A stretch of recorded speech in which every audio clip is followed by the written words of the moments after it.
Hiya, folks. This is Rick Emmett of Triumph. This is Mark Merrill, also known as Johnny B. Bad. Hi, this is a best-selling author. I threw the best-selling in there. Best-selling author Dick Wybrow. I'm Melanie from Second Shooter. This is Jeff with Second Shooter. Hey everybody, it's Brian Allen from Bridges of Blaze. Hey, this is Sammy Lee, drummer of the band Red Rain. Yo guys, it's Mark McKay. Hey, this is Frank Fletcher. Hola amigos, this is Billy Sheehan. Hey guys, this is John Karabi. Hi, this is Jim Valance. What's up everybody, it's Logan from All the Pretty Things. Hey guys, it's Leather Leone. This is Nothing from Inside the Trojan Horse. What's up guys, Cassandra Carson here from Paralandra and the Life Project. My name's Reggie and you are listening to the Weekly Pour podcast. Thanks so much for joining the most amazing twosome out there. The most amazing things that can happen to a human being will happen to you if you lower your expectations. Welcome to the Weekly Pour podcast. Here are your hosts, TbT and Ace. That is us. I am TbT. That guy over there is Ace. Welcome to the Weekly Pour Podcast, episode 133. Happy Tuesday. Happy rainy Tuesday. Hopefully we are able to get this episode completed before we will lose power, because I'm expecting it. One of us, right? Yeah. Yeah, absolutely. Jumping into the chat real quick, if you guys are watching this live, we've got the chat going on Facebook and on the YouTubes. We got some of our regulars in tonight. The Viper's in. Who else is there? Mrs. TBT's in there. Kathy is in, who says she will die if she loses power. And of course, producer, moderator extraordinaire. Now, I've given her an extra title tonight. Wow. Yeah. Hey, Ray? No. And she doesn't even get a cup or a shirt. I mean, she is getting union wages now. Yes. Right. Until she gets doged and deported. But that's for another show. So welcome in. If you guys are in, say hi. Just jump in the chat. If you're watching and you don't want to be friendly, that's fine. I don't care what you do. Just as long as you smash that thumbs up. Hit the subscribe button so you know when we go live, which is pretty much every Tuesday at 7 o'clock Eastern or 6 o'clock Central. I've always wanted to do that. Like, that's what they say on TV. Catch your news, 10 o'clock, 9 Central.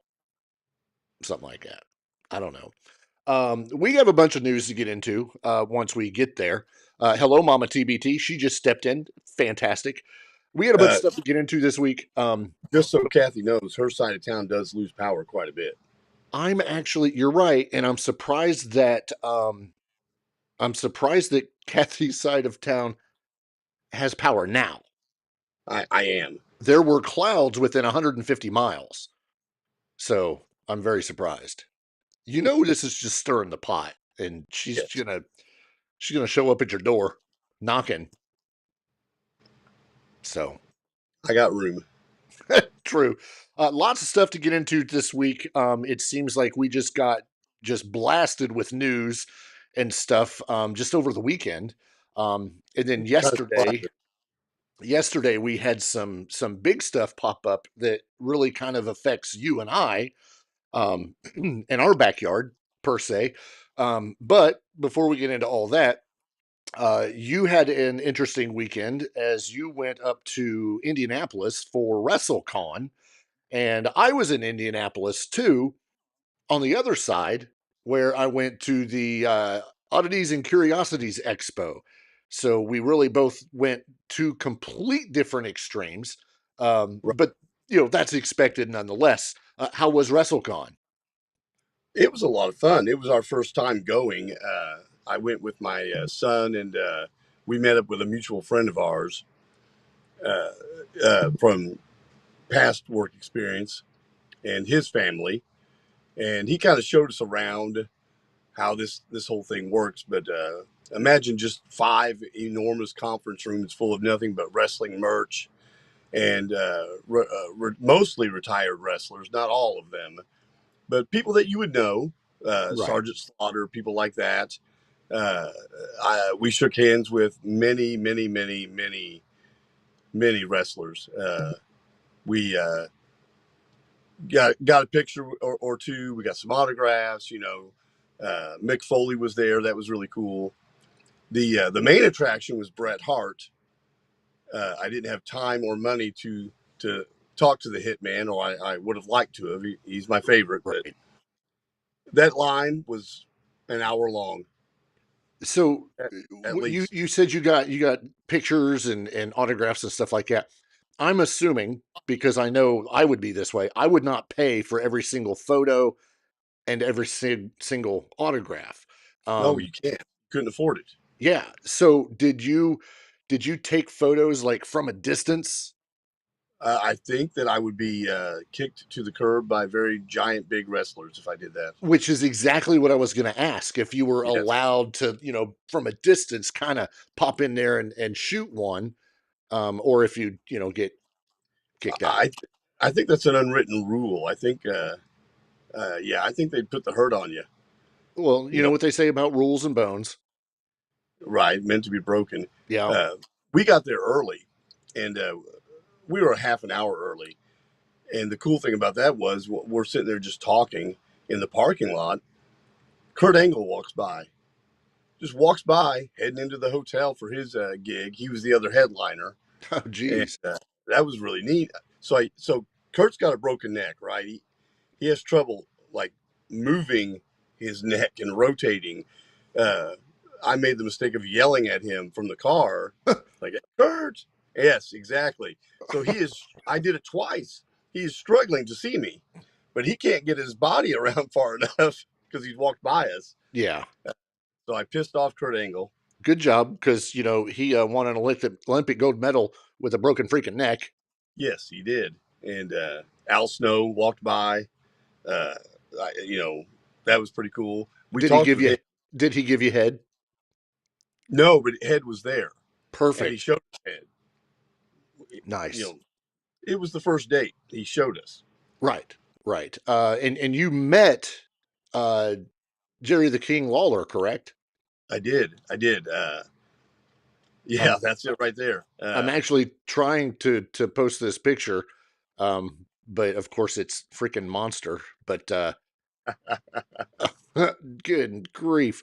So if you're watching this live, or you're watching the replay versus listening, we've put a picture up of Ace with Jerry the King Lawler. Now, of course, we all know, and this is nothing new, that Kathy is not a wrestling fan. However, Jerry the King Lawler, no pun intended, is wrestling royalty. Oh, definitely. He is right up there with my favorites as far as wrestlers go. Yeah. And this is a guy who did commentary for, what seems like hundreds of years. And he actually, I don't remember if it was during a Raw broadcast or if it was during a pay-per-view, he actually had a heart attack on air. During Raw. Yeah. Yes. So he comes back from that, and he's back out here doing this stuff. He's doing these shows and all that. Well, he was actually back to wrestling after that heart attack. He wrestled up until just a few years ago. I grew up watching him as a wrestler on TV when he owned the territory in Memphis with Jerry Jarrett. And we talked about that a little bit. You didn't get to have the conversations you would have liked with some people. Right. Because they got lines. They have big muscular men there to move you along, which was nice. Hey, get out of the way, kid. You're taking up space. But Jerry was great. Good to talk to. I felt like he was a little wistful in a sense. Not the Jerry we're used to on TV. A little more down to earth. That was kind of cool. Teddy Long, if you remember Teddy Long. Oh, absolutely. He walked up and just started talking to us. No kidding. He left his table, came up and talked to my son and I. Told us stories that probably shouldn't tell on air. That's fair. That's fair. Yeah, that's exactly what you would expect from someone like him, because he's got quite a history, especially running with, The Undertaker and people like that. So, yeah, so that was great. Met Arn Anderson, met Tully Blanchard. I talked with Kathy about this Saturday when I got back. And those older wrestlers like Lawler, she remembers quite a few of those. Sure. She, she's one of those passive viewers like my wife is, where, if I'm watching it, she'll have it on and she'll be watching it with me, but it's not something you're going to seek out. Yeah, exactly. Lance Russell, Viper mentions Lance Russell. I didn't ask. I wanted to talk to Jerry about Lance Russell because he's in my opinion, one of the best commentators in the business and sorely underrated. Right. He passed away a couple of years ago. And that was a big subject with these older wrestlers, JBL and guys like that. All the people that have passed, something they would kind of bring up. I mentioned two guys to Jerry that I had seen here in Mitchell, Randy Savage and Eddie Gilbert. And the first thing out of his mouth is, and they're all dead. They're all dead. I'm like, I know. I think he was more amazed that he was still alive. Yeah, right. The King is 75. Yeah. 75 years old.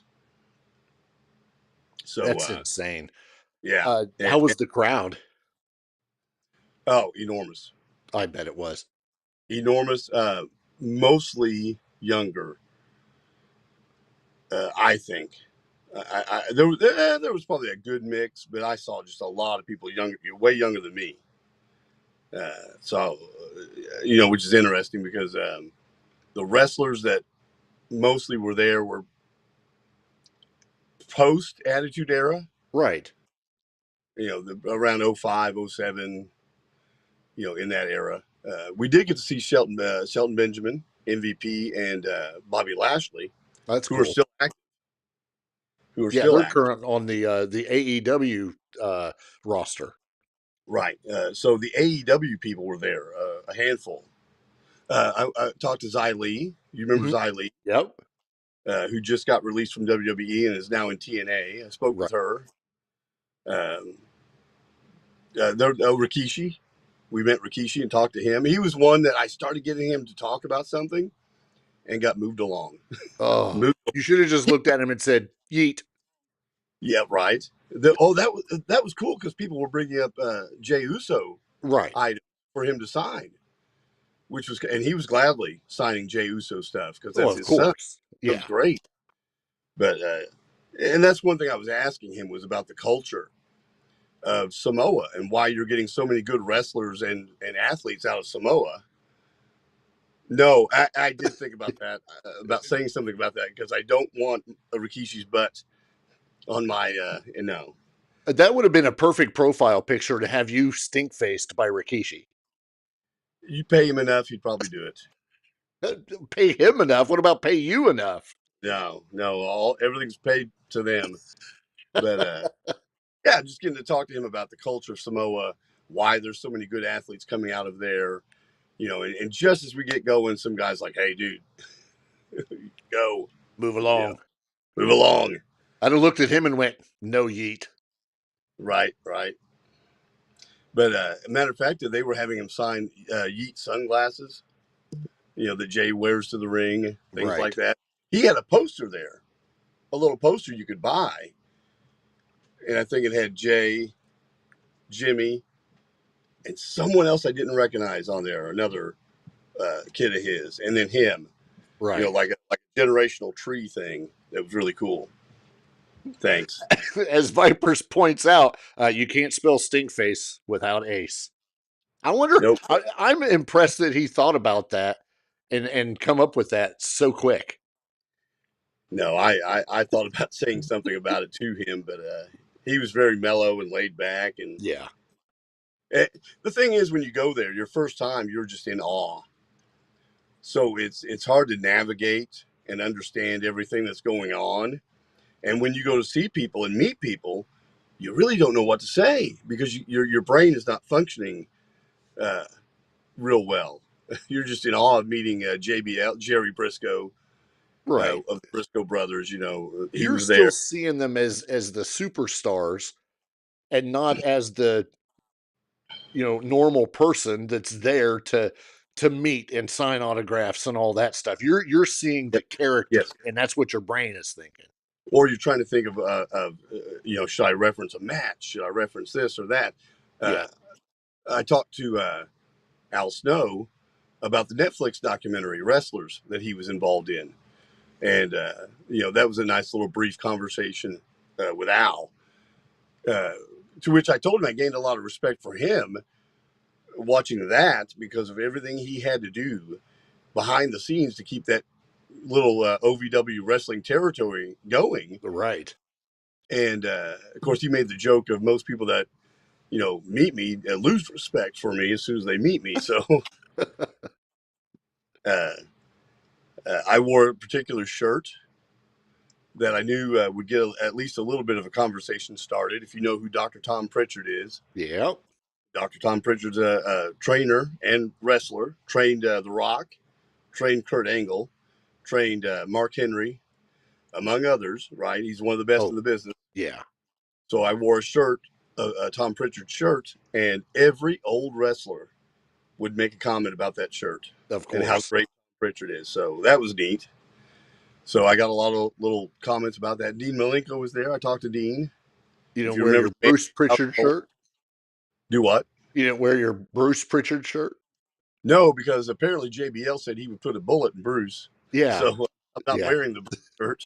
It's probably the best idea. No, they're all good. All in good fun when they make those jokes, like that. But it was a great time. It was a great time. But getting to see Bret Hart was not going to happen unless you plan on staying there all day. Yeah. Or you paid ahead of time for the photo op that they did. And we didn't know about the photo op because we are novices. Right. And it was $90 for a Did photo. you at least get to see him from a distance? We did twice. Okay. Good. We got to see Lawler walk in the lobby. You think these people would have Rockstar backstage? Yeah, some entourages and stuff. Yeah, you wouldn't be able to see them, but they were just walking right by us in the parking lot. They were walking by us in the lobby. That sort of thing, and that was really cool. We met a lady there that used to drive these wrestlers out of Chicago, pick them up at the airport and drive them to wherever they had to be. She had a box full of photos she showed us. Really cool stuff. Huh. And I like stuff like that because that's something you wouldn't get anywhere else. Just another person. Right. Living a different life, sitting down and sharing it with you. And she was there to see the Hitman. And of course, she got special treatment because she drove Owen around everywhere. Oh, yeah. I'm sure she did. I don't have nearly, excuse me, I don't have nearly the good stories for the Oddities and Curiosity Expo, other than there were a lot of people dressed in black. There were a lot of things that were odd, and it made me very curious. Right. We've been to the one down in Louisville, Kentucky before. Good grief. This may have been 4 or 5 years ago. And we decided to go to Indianapolis this time. And a very spread out area that they had it in Indy. And it's a lot of vendors, a lot of just odd stuff. I don't want to call it crap. It's not crap by any means. I use crap collectively. It was just a bunch of stuff. People selling artwork, selling things that they've made. It just very cool. And some things were, thousands of dollars that were odd. And then some things were, $50, $20, $40, something like that. But it was very cool. If anybody ever has a chance to at least, get a chance to go check one of those out, just go. I think the tickets were maybe $20 to go. Was Reggie there? No, unfortunately, she was not. However, she's going to be at the Tattoo Festival over in Cincinnati. I think next month or maybe even, well, I say next month, May. I think she's going to be over there. That's what she usually does, is the tattoo conventions. And there wasn't a tattoo convention attached to this one. Mm-mm. Correct. You cannot have that many odd people in one area. So no. I thought at one point you mentioned that they kind of went hand in hand sometimes, but maybe you were talking about two separate things. Probably just the clientele. Until you run into somebody that you do not expect to be there, and you just kind of give them the look, and you're like, "What are you doing here?" And yeah, but I ran into 3 different people I knew from down close to where we live. I met no one. That surprises me. Me too. Me too. I mean, it really does. But it is what it is.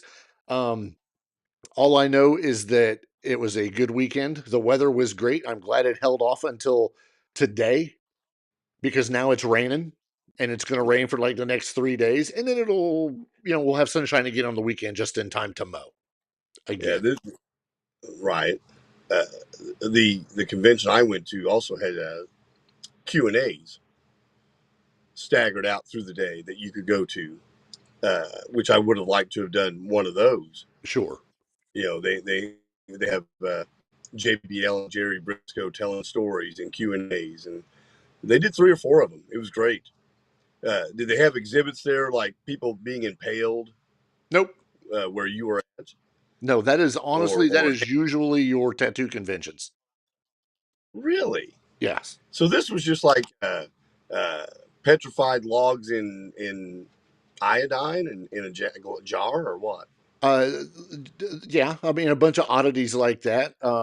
Tons of how do I put this nicely? There is no way. Tons of animals in formaldehyde.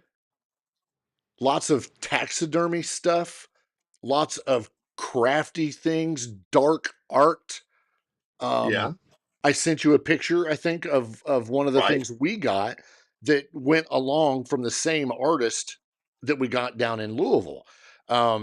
So yeah, it's just what she's going to get fired. She's going to lose producer in a minute. I was thinking the same thing, because last year, didn't you see a boob in a jar? Or that is actually a good question. She goes, "What body part in a jar were you surprised by?" I would have been surprised by any body part, because that is illegal. You cannot have human body parts in a jar. However, there was a couple full-size cats. Their eyeballs, geckos. I mean, if you think of it, that's non-human, it was there. Is this like what was the movie Kane was in? And he had all the stuff in formaldehyde and on shelves in the basement or something. Is it something like that? Yeah. But that's just like one to 5 vendors out of 100. What about the like Ringling Brothers type stuff? Is it like that? Like like the bearded woman and crap like that? Yeah. No. Steel Boy and no. That would be great. That's usually at the tattoo convention. Why didn't you go to the tattoo convention then? Because it's not here yet. Well, it sounds like more fun. Oh, they are. I mean, I personally love the tattoo conventions a lot more, but it's not here yet. But they are a lot of fun. And I don't know when you're going to make me look. I'm going to look right now and see when the Indianapolis Tattoo Convention, noon to midnight, Saturday, June 6th through the 8th, the Indy Tattoo Expo at the Hendricks County Fairgrounds. And that's usually pretty good. I love tattoo conventions, but and who knows, if Reggie's there, then I will definitely be there, but don't know. So, but yeah, tattoo conventions are great. Were you afraid to eat at this convention, like at a vendor? Like you go get a hot dog and maybe it's not what you think it is. No. The only vendor you had, so this was at an expo hall in the fairgrounds. So the only vendor was whatever the concession stand is ran by the fairgrounds. So Yeah. No, I wasn't worried about it. I would be. I wouldn't have. But nonetheless, we'll move on because that's just odd. We'll jump into the news because we got a bunch to go into. I think first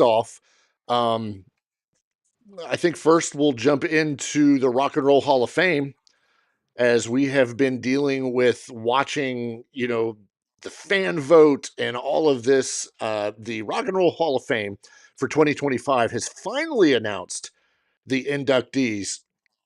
And thank goodness, leading the way into the Rock and Roll Hall of Fame is Bad Company and Soundgarden. Yes. Those two are phenomenal. They well deserved. I mean, you can't say enough. The other inductees in the performer category are Chubby Checker, Joe Long overdue Cocker. for Chubby. Oh, very long overdue. Joe Cocker, Cyndi Lauper, Outcast, and the White Stripes. You will notice that I did not mention Fish or Pahish. Why? I don't know. They were leading the fan vote by 1 million. Yeah, over 300 and some thousand votes from fans. They held the top spot from like the day voting started until it ended. Followed, I think, closely by either Bad Company or Soundgarden, but whatever. It didn't pay off, much like winning the Royal Rumble didn't pay off to be the main event of WrestleMania. They did not get to be the main event for the Rock and Roll Hall of Fame. Warren Zevon. Warren Zevon. Don't you even pick on Warren Zevon. You know I had to. That's well deserved. And Salt and Peppa will be presented with the Musical Influence Award. So they too are inductees, but not in the performer category. And then there's some others that most wouldn't recognize, but the top ones: Bad Company, Soundgarden, Chubby Checker, Joe Cocker, Cyndi Lauper, Outcast, and the White Stripes are in. So I'm actually pretty pleased with that lineup this year. I feel like the last 2 years have been better for rock music representation. Yeah. It's been a lot better. We've had Judas Priest go in. We've had Randy Rhoads go in. Maybe through a back door, but they're in, right? It looks like Bad Company's going in outright. Yeah. And Soundgarden. And Soundgarden is well deserved because no matter what you think about that style of music, and I never even thought of them as grunge in the same sense as Pearl Jam or Nirvana. Yeah. Yeah, not even in the same sense. And vocally, they had a great singer, Chris Cornell. Just a grungy, yes, but heavy, intense, just great music. The first, while they were around and while it lasted, and I think very influential as well. Oh, most definitely. I mean, they're one of the ones everyone mentions today of a band that influences them is Soundgarden. Yeah. Well, and Soundgarden was this is their 5th year of eligibility because they've been eligible, or I'm sorry, they were first nominated back in 2020. Okay, so they've not had to wait that long, unlike no Bad Company. Right. Luckily, do we still have every original member of Bad Company still alive? I think so. You have Oh, you're talking about both eras, right? Paul Rogers and Brian Howe. I'm talking about original members. I think so. Brian Howe passed away. Well, right. But I think everyone's still around. If so, that would be awesome. Yeah, I'm looking now to see if it says anything, if this article mentions anything, and I don't see it. So yeah. I know I caught a blurb of something where Simon Kirk, the drummer for Bad Company, mentioned that they may not even perform. I didn't get into the why of it, but it could be just an age thing. I don't know.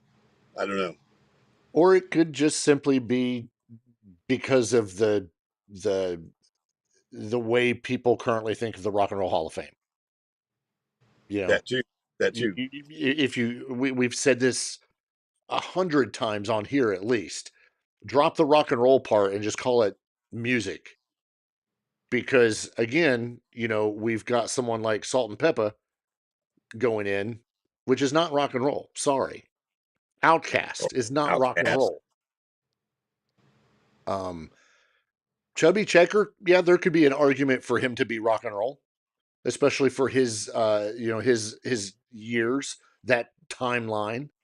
Sure. But super exciting. It's going to be it'll be a good induction ceremony.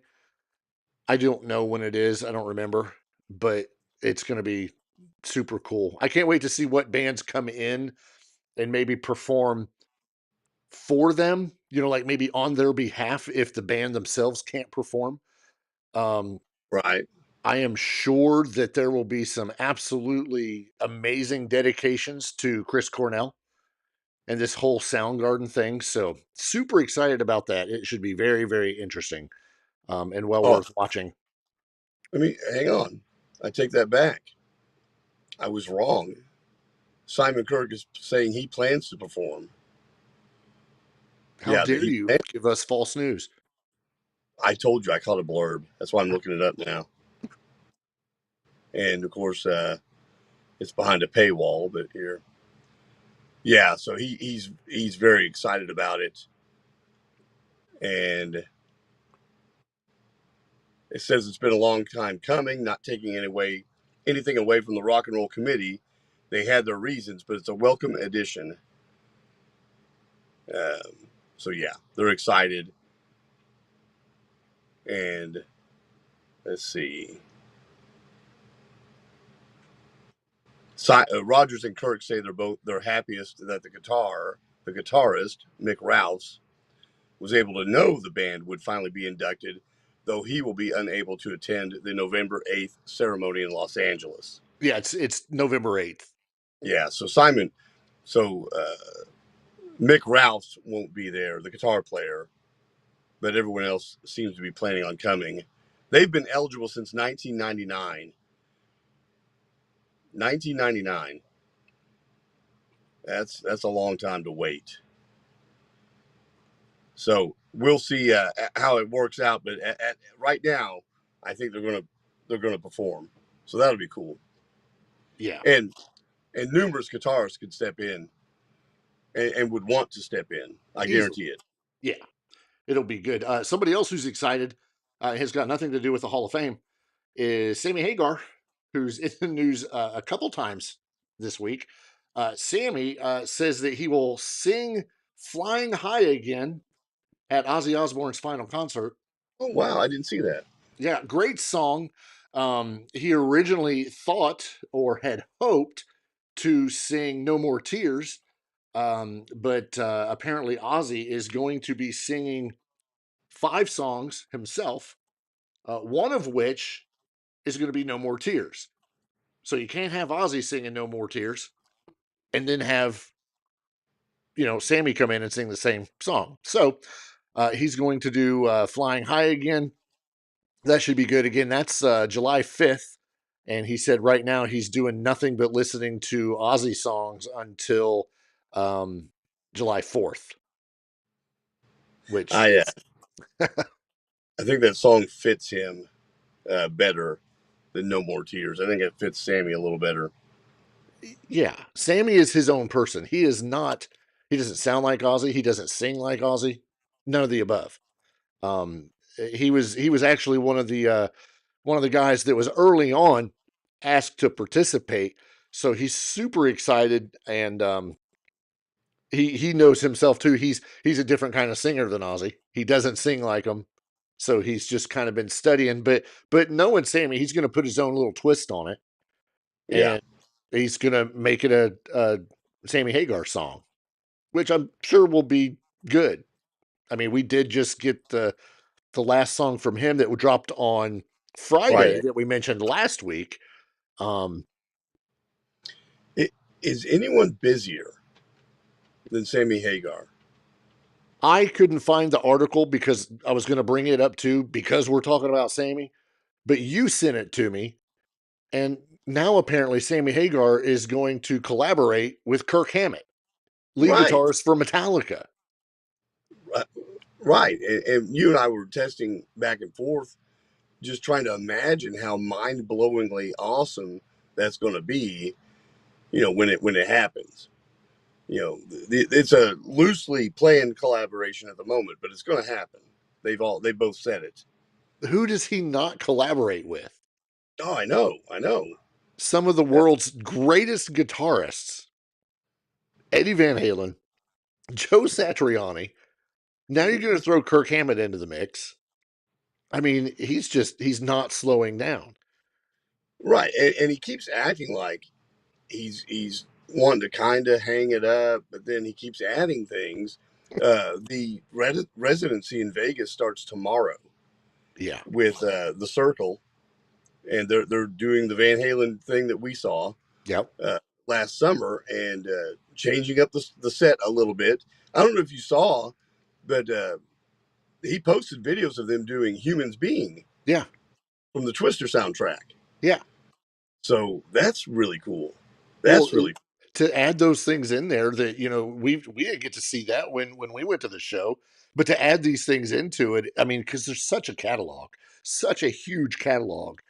Right. For him to go by and to pick, which is actually what's actually leading to the next story about Sammy Hagar. And I'm not even going to call this a feud. It's like the ongoing saga, the ongoing Van Halen saga, Van Hagar saga. And it's the constant riff between what seems to be him and Alex Van Halen, to where Sammy Hagar finally is just like, look, leave me alone. I'll leave you alone. Everything's good. In this article that I'm going to kind of quote some things out of, courtesy of Blabbermouth. Thank you, Blabbermouth. He basically says that he's still making money for Van Halen. So he's in turn making money for Alex. Right. So, it was basically, the way I took it is kind of like, stop your bitching. I'm the only one trying to keep this name alive. I'm the only one trying to keep this band alive, keep the music out there. And I'm making you money. Right. So leave me alone. I'll leave you alone. It's all good. Well, I think Sammy's tried for years to reconcile with Alex. Yeah. And to no avail. It's just not happening on the other side of that. And at some point, you find out you're beating your head against the wall with other people, and you just say, hey, it's all good. You don't want to talk to me. That's fine. That's fine. And that's where Sammy is with it. They're trying to pin down in this article where the beef is, where the problem is, and it's pointed out that in Sammy's book, Red, his biography, he was pretty harsh on the reunion tour they had in 2004, and how Eddie was really messed up that time on drugs and such. Yeah. And I've got the book. I've read the book. He lays it all out. He's not pulling punches. Does he lay it on the line? He does lay it on the line. Perfect. But he lays it all out, and it is rough to read. But when you write these biographies, you have to make a decision. Are you going to be all open, or are you going to like not have things in there? He decided to be very open. Yeah, it's he didn't want to be a semi-biography. Exactly. So, but he's also talked about how much he loves and respects Eddie Van Halen. Yeah. And, and they reconciled after or right before he passed. But, that could be it. There's other issues they've talked about in this article, with how he wants to tour Alex or do something with Van Halen, but he can't because of his health, that sort of thing. It's whatever. I think it's all one-sided. Oh, And so do I. yeah, there's speculation that he maybe thinks that Sammy talks too much and he's too open about everything. Sure. And he's a very closed off guy. Who knows? Who knows? Yeah. Nonetheless, him collaborating with Kirk Hammett should be phenomenal whenever it happens. Who knows? Because Metallica never leaves the road. They're constantly. Not lately. So yeah, that we'll see what news Sammy Hagar brings us for next week, because there always seems to be something. Well, I was going to point that out, is that it's funny because we see Skid Row stuff every week about them not doing anything because they're trying to find a singer. But, there's an article every week about something from the Skid Row camp. Right. Sammy is got something every day. Yeah, it seems like it. Every day. But he's doing a residency. He just released a new song. He's talking about, issues with Alex. He's, got maybe a new album coming out. He's talking to Kurt Hammett about doing stuff. He's doing stuff with Guy Fieri. Exactly. He's always doing something, and he's 77, 75, whatever he is years old. Yeah. And then he says, well, I don't know if I want to tour much more than this. I don't know if I want to. It just all depends. Everything's day to day with Sammy because of his age. Yeah. But he doesn't show any signs of slowing down. No. None. Inspirational. Yeah. Another band who doesn't seem to slow down is the infamous Yellow and Black Attack of Stryper, who have just announced that they are preparing to enter the studio to record their first ever full-length Christmas album. It is a 10-song effort, which will include 5 original Christmas tracks and 5 traditional Christmas cuts, including remakes of Reason for the Season and Winter Wonderland, both of which were released in 1985 as singles and were made available on the 86 re-release of Stryper's debut EP, The Yellow and Black Attack. I have called this for years, how we did not have a Stryper Christmas album. I've wondered, why do we not have it? Well, now we're going to get it. Earlier today, Michael Sweet took to his social media to write everyone and say, I just wanted to give an update on everything that's going on. We are heading back to the studio tomorrow to record a full-length Christmas album. We'll be turning it in by the beginning of July, and finally, we'll have a long overdue Christmas album. Their last studio album, When We Were Kings, came out in September of 2024. I didn't realize it had been just since September. Was it 24? I guess it was. Just a few months ago. So yeah, that's pretty exciting, especially if you're still a Stryper fan and see another band who still continues to do the work. And Michael Sweet, again, he's another one that seems to collaborate with everybody. George Lynch, and just to name one. So yeah, that I'm sure that'll be a good album for them. I wonder why it took so long, because this seems like it would be right in their wheelhouse. Maybe not in their 80s heyday, but certainly in the last 10 or 15 years, you would have thought they would have done this. That's what I'm saying. You would have thought this would have been like this should be like their 5th Christmas album. Right. Because what was it? What was it? Alabama, the country band that put out like a Christmas album every Christmas. Oh, did they? I don't know. I'm guessing, because it seemed like you always would see Alabama Christmas. Well, country music loves their Christmas albums. Yeah. They all have. New Christmas album. Right, every year, and it's every 6 months. How many Christmas songs can you record? I don't know. How many can you make? Mariah just needed one. Yeah. Thank goodness that thing's frozen again. For now. There's a clock somewhere. I bet a countdown somewhere if you look. Ridiculous. Okay, I'm going to just throw this out there, because where are we at for time? Oh, we're good. We got 15 minutes because we're going to spend quite a bit on the very last story. But I'm about to do something to this white fluffy dog that I have. This dude keeps walking into an empty bedroom and kind of freaking me out. Why? Because it's an empty room and nobody's ever in it, and he's just standing at the doorway. He looks in it, and then he looks at me. He's right over here, right here. He's just looking at me. Do you have the spirit box available? No. You might need one. Yeah, I probably do, but I'm not doing that. All right, I'm moving on. And some another story of someone who just doesn't stop, but yet does for like 17 years or 18 years. Peter Criss, original drummer of Kiss, is back in the news. Two reasons. Well, actually, there's a number of reasons, but the two that we're talking about tonight. Number one, on Friday, just a few days ago, he was presented with the Legacy Award. It was presented to humanitarian and artist Peter Criss, who, of course, was the original Catman and co-founder of Kiss, at a famed cutting room in New York City to support first responders and veterans. This was an award or foundation that was founded back in 2001 by Def Leppard drummer Rick Allen.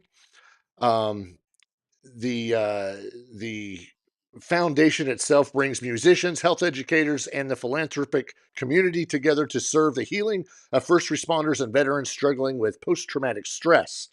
Peter Criss was given this award. What was the name of the award again? I just want to get it right. The Legacy Award for the work that he has done, which is fantastic. He's one of those that he may not be putting out music, or is he? But he's staying involved doing things, whether it be, in this case, veterans and first responders.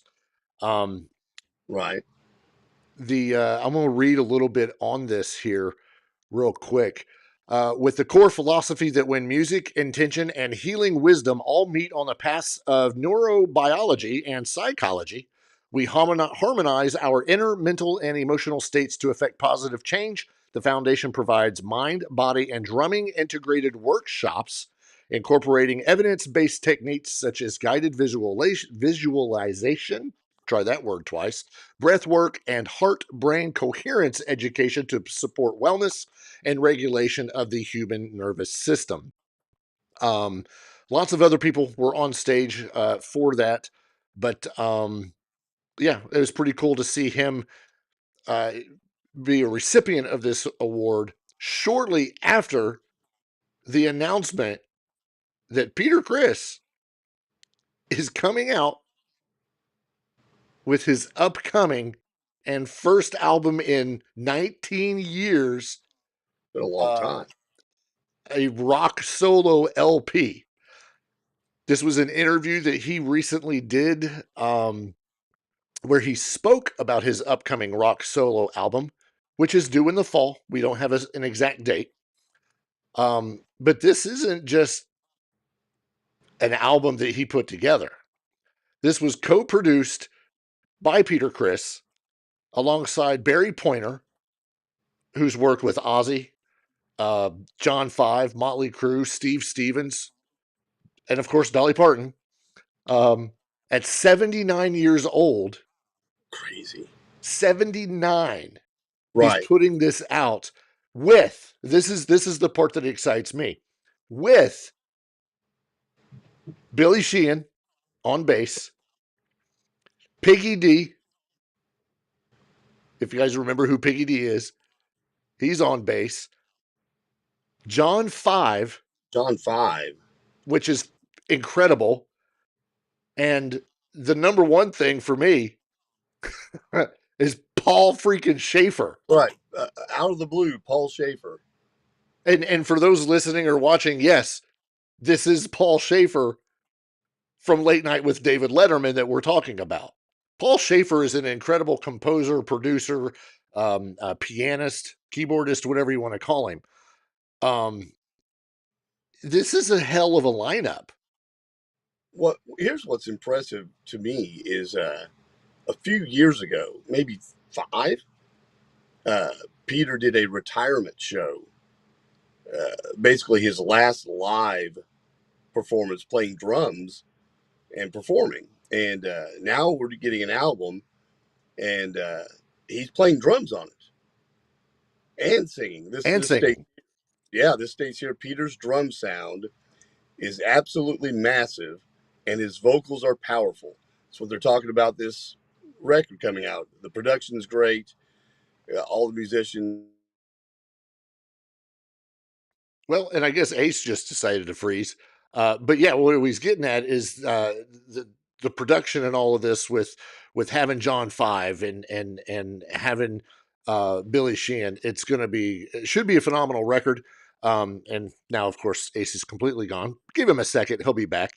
There he is, sideways as all get out. You did this last week. You did this. I didn't do this. I haven't touched you. Nor did I text you. Because that's what happened last week. I texted you. But there you go. Just stay just like that.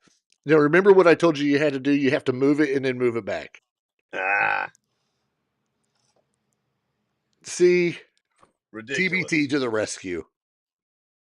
Now you're all clumped. Whatever. I was continuing on. Peter Criss first left Kiss in 1980. And then since then, he's worked with other bands and released solo albums.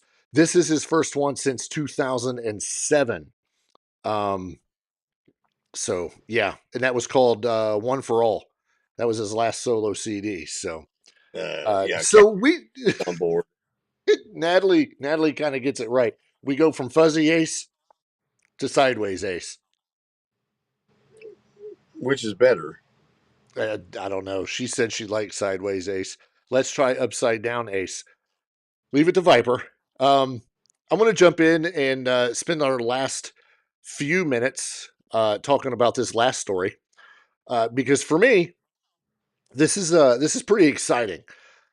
So I get a text message yesterday from a friend of ours, a mutual friend that we call the sheriff, and he sends an ad, a concert announcement to me that says that Firehouse is coming in concert. And I'm like, okay, cool. And I get to reading it and I'm looking and I'm like, wait a minute. It's Firehouse with special guest Paralandra. And I'm like, holy cow. For years, at least 2, we've been trying to meet up with them and see a show somewhere. But, due to their schedule and where they get booked, it's just not been feasible for us. No. Well, once I saw that it was Firehouse with Paralandra, I was like, well, where is this? This is when the box opened. And it's been a whirlwind since, at least for us. So I immediately sent it to you and said, hey, this is happening. Long story short, before we get into the meat of this, long story short, we're going to be there. We're going to this show. There will probably be a total of 8 of us going. But I then had to Google this place. Right. Because not going to lie, I'd never heard of it. Not for the lack of them not trying, just for the lack of, I don't know, maybe not leaving the house enough. I have no idea. But it's new. Yes. In the rolling farm hills, rolling farmlands of a town called Paoli, Indiana, hides the Castle Knoll Amphitheater. July 11th, which is a Friday at 7:30 p.m., Firehouse with Paralandra live in concert. Your guys here, the TbT and Ace, will be there. Yep. Exciting stuff. So the next thing I had to do is I had to find out what I could about this amphitheater. I've reached out to the Eric group. They are I'm going to call them a manager, promoters, if you will. They have teamed up with the owners of Castle Knoll and I'm hoping I'm saying this right. They've teamed up with them to, basically be their people to bring people in. So I get to looking, and again, I've reached out to the Eric group, and the CEO, Heath, has responded to one of our emails, and we're in some of a conversation right now because I'm flabbergasted the fact that this place exists literally almost in our backyard. It's not more than 30 minutes from my house. Right. And yeah, it's an hour from you because you live in the middle of nowhere. This is true. This is very true. But we've talked constantly about Brown County Music Center because we've been there to see numerous shows. We talk about Indy. We talk about Louisville. Those three places are the ones where we usually see Terre Haute when we went to the mill to go see Firehouse. With this being in our backyard, I was super stoked. So I'm going to read a little bit about this because it's they've got quite a history or an about section on their website. Castle Knoll Amphitheater, located in Paoli, Indiana, will ultimately have capacity for approximately 8,000 fans. Okay, intimate. The venue development project will create an opportunity to drastically increase tourism in the market and the state of Indiana. The amphitheater will allow guests to view outdoor concerts, shows, and events on the grounds of this iconic Orange County landmark. Paoli is in Orange County, Indiana. It is situated between Paoli and French Lick. Yes, French Lick is a real place. That's the home of Larry Bird. Yes. I had to let that stew for a second. I've seen some photos. It's very farmy, but it reminds me just in a way of the mill. This is right on the way to French Lick. I've driven by this place. Yes. It's beautiful. It's beautiful farm. So the owners of Castle Knoll Amphitheater, the venue and property are owned by, and I'm going to say this name wrong, Fuse Properties. It's Fuhs. I'm going to go with Fuse Properties. And the Wilston Wildlife Park, led by a father and daughter team of Jerry Fuse, Carrie Berg, and Audrey Brams. They don't tell you how to pronounce them. Anyway, husband and wife Heath and Molly Eric, who are owners and operators of the Eric Group, have 40 plus years of experience in the entertainment industry and manage multiple venues, festivals, and events across the tri-state region. I do believe they are based out of Kentucky. Eric, who we have emailed and who I've been having a chat with, states that this partnership, we have the necessary resources and commitment to develop and establish Castle Knoll Amphitheater as a leading outdoor venue destination in southern Indiana. We are thrilled to work with their team on this grand adventure. I like this because, number one, it's in our backyard. Yep. Number two, the guests that we have on occasion on this podcast are prime candidates for this show, for this freaking amphitheater. So that's part of the conversations that I want to have and say, hey, let us help you. They should make a movie with that line. But anyway, I'm stoked. You can look it up. It's CKamp, CKAMP.com. So that's Castle Knoll Amphitheater, CKamp.com. Go in, take a look. One of the neat things about it is the venue map. They've started something new this year where they've got tables, like literally almost in front of the stage, surrounding the pit, with the pit in the middle and tables and chairs on either side. I hope they don't have like Insane Clown Posse and the tables and chairs start being thrown. They then have a VIP section, which I believe has for lawn chairs and whatnot, and then a general admission. Again, reminds me a lot of the way the mill was set up without the tables and chairs. But I'm excited because the potential for bringing people in this close is awesome, and I could honestly see us spending eventually a lot of time there, depending on who gets brought in. Right, and right now it seems like the acts are limited, but I think that will expand as time goes on. Right. We still have all of summer, to do this.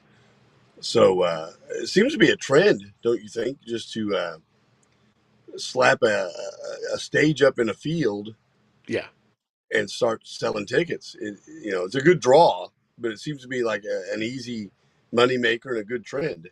Yeah, but the thing is, it's working. Let it be a trend. Yeah, let it be a place that let it be a place that will only hold, less than 10,000. Okay, I'll take that intimate show. Kathy put a comment on here. She goes, "I missed Vanilla Ice."